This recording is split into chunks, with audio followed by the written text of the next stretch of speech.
Hello everybody, my name is Nick and welcome to my channel. Before I get started, I would like to thank all my amazing patrons. Look at these beautiful people on the screen. They like my content so much that they support me, which is super weird, and I really appreciate them, and I hope that I really hope that they like this video. But without further ado, let's get into it. So, Blue Dragon is a furry YouTuber who amasses around 56,000 subscribers on YouTube. He's most well known for furry-related content, collabs, and recreationally dressing in drag. Over the past few weeks, though, Blue has posted some concerning content in relation to his current YouTube standing, view count, and popularity. So, the first time I ever watched one of his videos was the I Need to Change video, posted April 2019. I'm doing YouTube full time, and don't get me wrong, I love it. YouTube is still very much a passion of mine, and I really enjoy it. But I don't enjoy it being a job. The amount of work versus the payoff there is a big gap. I need a break, and I can't do as many live streams or post as many videos, so I don't get as much money. And that is not how I want to look at YouTube. He basically states that YouTube is not sustainable for him, and his passion was diminished the second it became a main source of income. Balancing editing, original content, Patreon acts, it's all too much. They've even given themselves some quality advice. I should find a balance of just doing it when it's right, or when I enjoy it, not doing it all the time and hating it and then stopping.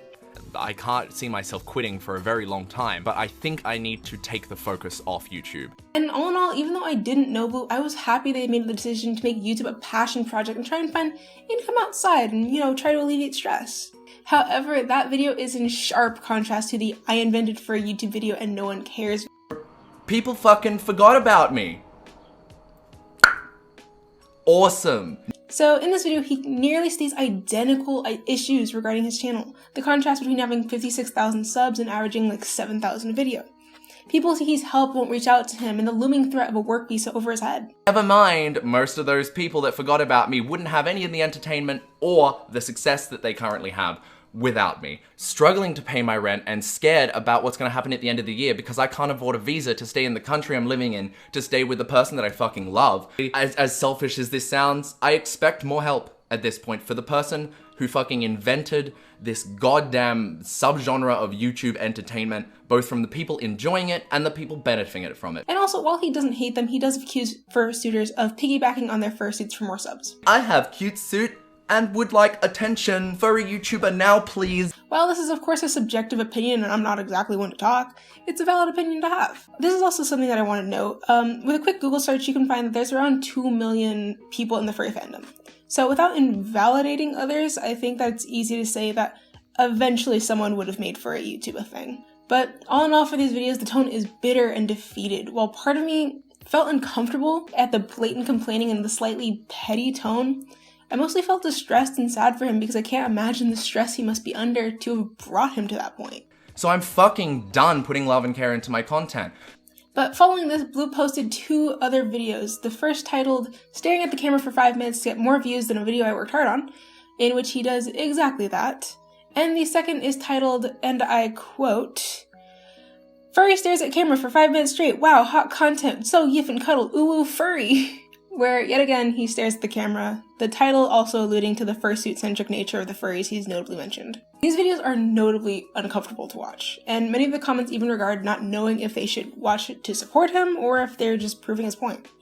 And even though I fell in that same boat, while I wanted to help and support him, I felt uncomfortable at the route he was taking. But in one video, he even says this. I need to clarify, I did not get into YouTube to make money. I got into YouTube to make fun, exciting content that I genuinely enjoyed, which is what I've been trying to do this whole time. But I also didn't have as many bills to pay, nor did I have a visa hanging over my head. On top of everything, another thing I did see happen was a small YouTuber of around 300 subs by the name of Morbidity made a video addressing Blue. Altogether, Morbid made 4 videos in between Blue's 3. I'll be honest, the first video was a bit mean-spirited, and Morbid attributes this to not knowing about Blue's life situation and potentially getting deported. So the video viewed Blue as being entitled and narcissistic, and the tone was really harsh. But in general, it did talk about how you can peak in subs, but if you have a lot of dead subscribers, you could benefit from having a second channel. Blue's recent endeavor in the quest to become the most self-destructive furry YouTuber of all time is a video called Staring at the Camera for 5 minutes to see if it gets more views than the video I worked hard on. However, if Blue is interested in making a cute fursuit character video, I'd suggest looking at Beta Ada Delota's cute fursuit video for inspiration. Still, it's a dark trap, and if Blue goes down the road where he makes certain kinds of content, cute fursuit or otherwise, solely for the sake of what gives them the most views, then that will absolutely annihilate their channel over time. They already have a lot of supporters, and if they really want more, people will gravitate more heavily towards creators if they see that they're actually having fun making content. If I get another job, yes, the majority of my time will be taken up by that job, but that should mean that I actually want to create in my free time, that I actually feel inspired to make things, and hopefully it's gonna make it a bit more of a positive experience for everyone.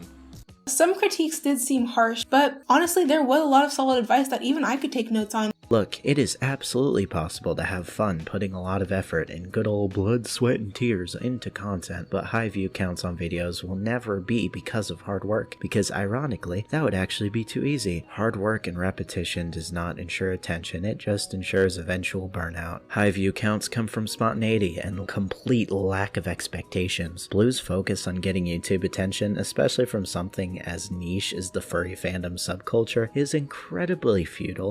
I can definitely see how this would be considered insulting, but they kind of more reminded me of PK Russell than anything else. How a lot of his videos can be seen as blatant insults on surface level, but he does actually include a lot of things that other YouTubers and animators have actually benefited from hearing. But that's just my opinion.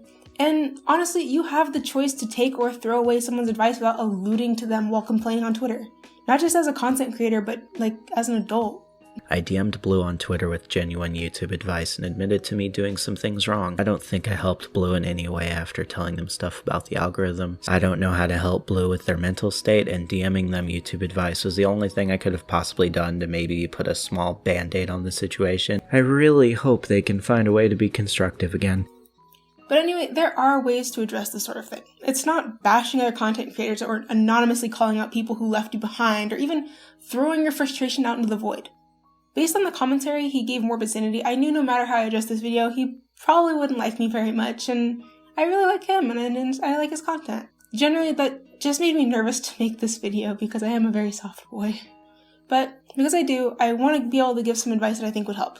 Please keep in mind, I know he's been here for 6 years, and I don't mean to sound like I'm showing him the ropes, at all. I just wanted to give some things that I think might help. As I'm sure you know, amassing an audience over 6 years doesn't guarantee they will all stick on. But I follow hundreds of people, and I maybe watch 15. It happens. Not necessarily because of fading relevance, but it's just something that happens. It might be harsh, but I would consider taking Morbid's advice and maybe starting from the ground up. Invite active viewers over to it. It might be disheartening, but your view to subscriber count will even out in that way. 2. Expand your content. Morbid Sanity was correct. The furry fandom is a niche community, and while every video you make has the word furry in it, doesn't necessarily mean you'll reach furries. It just means it feels like it's pandering. It feels like it's just reaching for the next best furry-related topic with no real connection. You don't have to make everything about furries. But also, beyond that, you mentioned dancing as a passion? Perhaps consider doing more videos on other type of content. You listed some really cool and interesting things. Boring. Where I go through my exciting year touring with the circus. Oh. Fuck yeah, this is gonna be exciting. Get into it. I'd had to quit certain dance jobs, which is my main career and passion, is dancing, performing, acting, all of that. Excuse you? I would like to hear more about that, please. I want to hear about your story, interesting things that's happened to you. Tell me more about yourself. You don't have to be a popular furry. You can just be a cool dude who happens to be a furry. Number 3. I understand that YouTube being a passion is amazing, and it can make it so stressful when it's your job. I can't even imagine how stressful it is to live under a work visa. But if you've stated that you're going to start doing things for the views, not only have you put the viewers in an awkward position, but it makes the resolution to yourself that you will stop making things you're passionate in. So if you see a lot of shit content coming out, it's just me trying to figure out how to get views again. From here on, I can't see it reigniting that flame or making you happy again. You gave yourself some solid advice not long ago, and I think you should follow it without giving up YouTube. I think I'm honestly done for a bit. I need an office space to go to or something where there's other employees for me to interact with, because that's another thing. I do all of my work by myself. I don't like being stuck inside. It's just always there because this is my workspace, so switching off and relaxing just doesn't really happen anymore. But in conclusion, I want to reiterate, I'm not making this to bash or draw attention to Blue's downfall or whatever people want to take this. I respect Blue and I enjoy his content, but I also hope the audience can take something away from this. Monetary incentive can kill your vibes. I promised myself if I ever started making videos for the views, that would be the last video I made because that's not what this is about for me. This was about me feeling better at the end of the day. But I'm fortunate, I can think that way. I have a job, but I'm also able to do my passion of making fursuit. And then on top of all of that, I get to do YouTube as a hobby. I don't have to schedule or force weekly videos or running out of ideas. I don't have to stress or have mental breakdowns over my job. The fact is, many YouTubers feel that way. For instance, Ragehound actually made a video very similar that talks about her experience through COVID, dealing with the YouTube algorithm, and trying to persevere through it. My views on making this whole video have changed since watching Ragehound. It helped me consider things from the other side. And actually, Blue edits for Ragehound, and so if you'd like to support them, honestly, go watch her video and you're inadvertently supporting Blue. Shoot him some support because honestly, I think that he needs it right now. And if you were ever considering being a patron of mine, honestly, I really, really appreciate it, like I even said in the beginning of my video, but I think there's somebody who could use it a little bit more right now. So if you were planning on supporting me, you can do that by also supporting Blue. But beyond that, on screen is a list of furry YouTubers I would like you to check out. I want us all to be able to support each other, so your challenge is to comment on at least one of these person's videos and let me know how many of them you have never heard before. But to any furry YouTuber watching, I hope that this never stops being your passion and that you are able to continue to push on. Support each other and never forget what brought you here in the first place. You are the most important person in your entire world. Be there for yourself, even if it means putting the whole world on the back burner for a change. But in any case, my name's Nick, and remember, keep it simple. Well, the winter sads and missing someone you love and creative burnout, these belong to the suffering camp. Because you know from the outside, if someone else was going through it, that it will pass. It always does. But when you're in it, all objectivity goes out the window. I can't solve your specific crisis. It's yours and yours alone. You're going to look back on this and be ever so happy you pushed through.